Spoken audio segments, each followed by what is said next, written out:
back to the Wrestling Junkie results video. Today we have BackLash 2025 that held in St. Louis. A pretty interesting show. This didn't have too much hype going into it, and for me, this kind of just did what I was kind of expected, where there was a few good matches, but overall wasn't an amazing night, wasn't an awful night either. But yeah, what did you think though? Yeah, this is usually a big come down after WrestleMania. It's usually like a small gap of where it's like, oh, they're kind of figuring out new storylines or something like that, maybe during that era, and that's kind of where we're in right now, I think. But, you know, there was some good matches on this card, and there was some fun moments, and there was a lot of good stuff here to talk about. Yeah, and we kick things off with the men's Fatal 4 for the United States Champion, where Jacob Fatu comes out on top, defeating LA Knight, Damian Priest, and Drew McIntyre.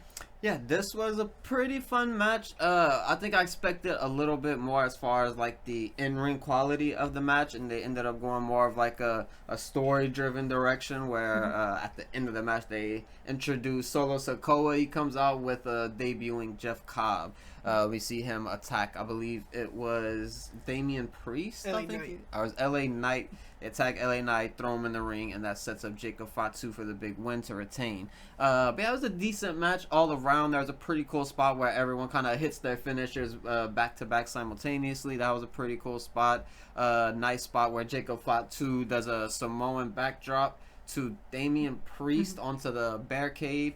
That was a pretty nasty looking spot as well. But yeah, it was a decent match. Yeah, this match was pretty fun. I think it had its ups.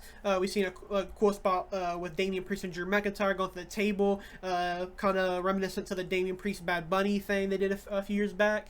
But yeah, this match is pretty fun. The introduction of Jeff Cobb is cool, but I don't like the fact that he's in the bloodline, because I know they're gonna make some bullshit reason that Jeff Cobb's great grandfather had a beer with one of somebody else's family, and yeah, that's why he's here. But I do like him. I think he could be a good addition. Him and Jacob Fatu match will probably be really good.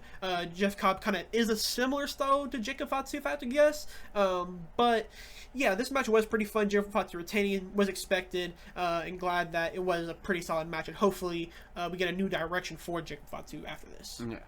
And then after that, we had the Women's Intercontinental Championship on the line, where Lyra Valkyria comes out on top and defeats Becky Lynch. Yeah, this was a pretty good match. There's a few spots in here that were a little weird or whatever, where it seemed like maybe some timing was off or something like that. But I would say like 99% of this match was just really good. Lyra and Becky put on a show here. I love the kind of storytelling that they did, where Becky was kind of working Lyra, but everything Becky did, Lyra kind of came back and did the same thing, but maybe a little bit better, a little bit harder, a little bit faster, whatever it may be, to make it look a little bit better. But yeah, Becky Lynch did a good job of helping put over Lyra while still looking strong with the beatdown that happened after the match and everything. But yeah, this is a very good match, and it was a very long match as well. It was 18 minutes, so that's good for them to get that amount of time. I think that Intercontinental title deserves that for the women. But yeah, it was a good one. Yeah, I'm glad, like you mentioned, this match did get, was the second longest match on the night, so that's very nice. And I think it did its job. This was kind of expected, where we kind of thought Lyra was going to win. Obviously, there was a chance Becky was going to win, but it did set up probably a future match down the line, maybe a Saturday Night Main Event, a Money in the Bank potentially even, where we see these two go at it once again. But yeah, I think this match is fine. The finish, I do agree, was kind of a little bit odd, with kind of a roll up, but then Lyra was kind of selling like an eye poke or something like that. It kind of just made it a little bit weird, but overall still a great match. One of the best matches on the night. Yeah, for sure. Then next up, we had the Men's Intercontinental Championship on the line, where Dominic Mysterio retains once again, this time over Penta. Yeah, this was one of my favorite matches of the night. I just had a lot of fun with this. Came out right under 10 minutes, but honestly, it felt like it was even longer than that because it was just a lot of fun. Dominic Mysterio looked really good. All his offense looked on point. This was probably one of his better showcases of his actual in-ring talent here, and he is showing that he is that good. The crowd still loving Dominic Mysterio, giving him full cheers during the match. Penta got his love during the match as well. But yeah, both of them performed really well. Dominic comes out on top, and yeah, it was a good one. Yeah, Dominic, again, kind of like the story of the night, where it's just the match was basically as expected. We knew kind of Dominic was going to win this match. Maybe I think we kind of expected some Finn Balor to get involved to maybe drive that wedge even further between the two. But we kind of didn't get that here. We did have the moment where Finn tried to attack, but he was a bit too slow on it, and then that kind of led to him getting kicked out, which ended up being staying in the ring, I guess, or by ringside. But yeah, overall a good match. Dom wins. Another good match to hold on his reign list or defeat list. But again, similar to a Jekyll 2, hopefully we can go to a new direction now and kind of build a real story for Dominic.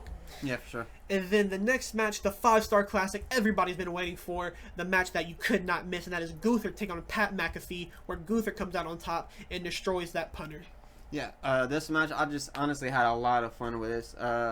I feel like this was exactly what it needed to be. If they wanted it to be a longer match, this is exactly how it should have came out, where Gunther just kind of playing with his food throughout the match. He could have defeated him at multiple points. I always felt like there was going to be a moment where he was going to get involved with Michael Cole in some kind of way, but I didn't expect it to be what it was, where Michael Cole is actually kind of helping Pat McAfee by holding the foot of Gunther and whatnot and yelling at Gunther, doing all that. But yeah, I actually had a lot of fun with this. I was fully expecting someone to come out at different points throughout this match, and no one ended up coming. There was no Goldberg or any of that. But yeah, this was just a good match. I actually really enjoyed this one. Yeah, I think overall this match was fine, but being kind of a critic and kind of what I expected and kind of what I wanted from this match, I do feel like it went a little bit too long. I kind of wish this was maybe like a 10-minute match. I don't know why this was longer than the Dom match. I would have rather that have more time. And also kind of made McAfee look like one of the biggest and strongest baby faces, it felt like. This felt like a Johnny Gargano from NXT Black and Gold type of thing, where no matter what Gunther was going after, McAfee could always just hulk up and have, one more shot in him. The Michael Cole stuff was obviously expected. It wasn't too bad. And I do like they kind of had a few close calls where like, oh, is Gunther about to lose this? When he got in the headlock, I was like, oh my god, this is his weakness. Is Pat McAfee going to be able to exploit the weakness? And then the Michael Cole holding the foot down was pretty cool. Also didn't like that they kind of let Gunther kind of give him his props to McAfee, because I feel like this should have been like a big Gunther heat moment where he just brutally attacks Pat McAfee, maybe even attacks Michael Cole a little bit, and then that's kind of like what you end on, but they ended with him kind of saying, you know what, fair enough, you put up a good fight, but this could also change the direction they go with Gunther down the line, which is, I guess, kind of interesting. Yeah, it might have humbled Gunther a little bit, kind of seeing Pat McAfee, someone who doesn't wrestle, actually put a small fight with him.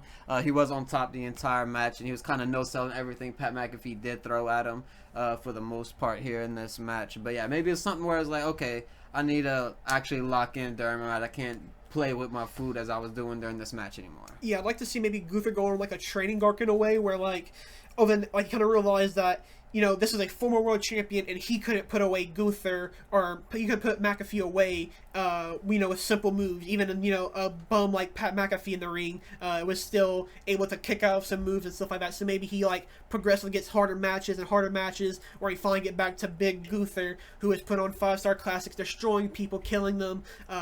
But obviously, that's to be awaited, but overall, an expected solid match on the night. In the main event, we had John Cena defeat Randy Orton in his hometown for the undisputed WWE champion.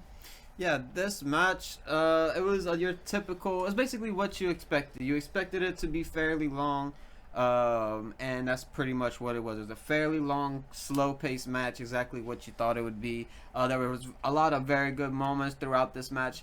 I will say this was better than the WrestleMania main event by a long shot still. People might still complain about this match and say it was bad or whatever it was, but I did enjoy this match, and honestly, this is probably my favorite Cena match yet since he came back. Yeah, this match I think was at least entertaining in a kind of a bad way in a way, because I feel like all the moves I can remember from this match are just RKOs. Obviously, Randy kind of just spammed the RKO. We've seen a part where he attacks the ref, or the ref gets knocked down, and then he tries to go for the pin. Everybody comes out and then RKO to everybody. But yeah, I felt like it's kind of just a finisher spam. But with a Randy Orton John Cena match in 2025, I don't know what else to expect, really. Yeah, I mean, at the beginning of the match, they did give you all of their typical spots. We seen Randy Orton do the Orton stomp, where he, stomps all the body parts. We don't see him pull that out a whole lot anymore. We seen John Cena do the 5-knuckle shuffle. We seen the AA onto the announce table from Orton to Cena, and then he does it one more time through the regular table as well to Cena. So there was a lot of just them calling back old moments. He does do the DDT off the middle rope. But yeah, they did a lot of callbacks to all their old special moves, and Cena actually gave the fans the 5-knuckle shuffle for the first time and let them kind of have that moment. So that was cool of Cena to, finally give them something to cheer for, even though he's supposed to be a heel or whatever. But yeah, this was a fun match. I had a lot of fun. My favorite part of this match was John Cena going for the AA, and Randy Orton turns it into an RKO as he's coming down. So he still gets hit with the AA, but at least he brings Cena down with him. So they're both kind of down for the count for a while. And that was a really good, unexpected moment right there for me. Yeah, but yeah, that is going to wrap up the prediction or the results for Backlash. On other news, we did get some official matches announced, basically for Saturday main event in 2 weeks' time. We got the official announcement of Jey Uso taking on Logan Paul for the World Heavyweight title, and it also seems to be at the press conference we seen John Cena and R-Truth attack R-Truth after he said he kind of mentioned that people were saying you can't wrestle and stuff like that. John Cena hits an AA through the table and says he's going to see you in 2 weeks, which is conveniently at Saturday's main event. But yeah, overall, I think it was a very solid night. This probably won't be a very memorable show from WWE this year, but one that I think if you go look back on in a few years, you can be like, oh, that Lyra match was very fun. The Dom match was very good.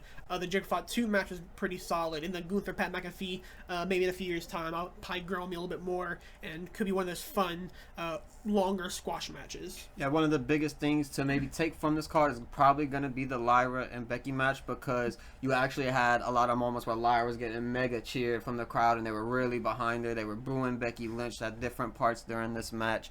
So yeah, maybe this is like a big kind of turning point for Lyra, because I won't lie, it was kind of a little quiet for her when she would come out before, but I think after this match it might be a big turning point for her, and hopefully Becky Lynch can help carry that momentum forward and kind of push it forward to make her one of the bigger stars on the roster.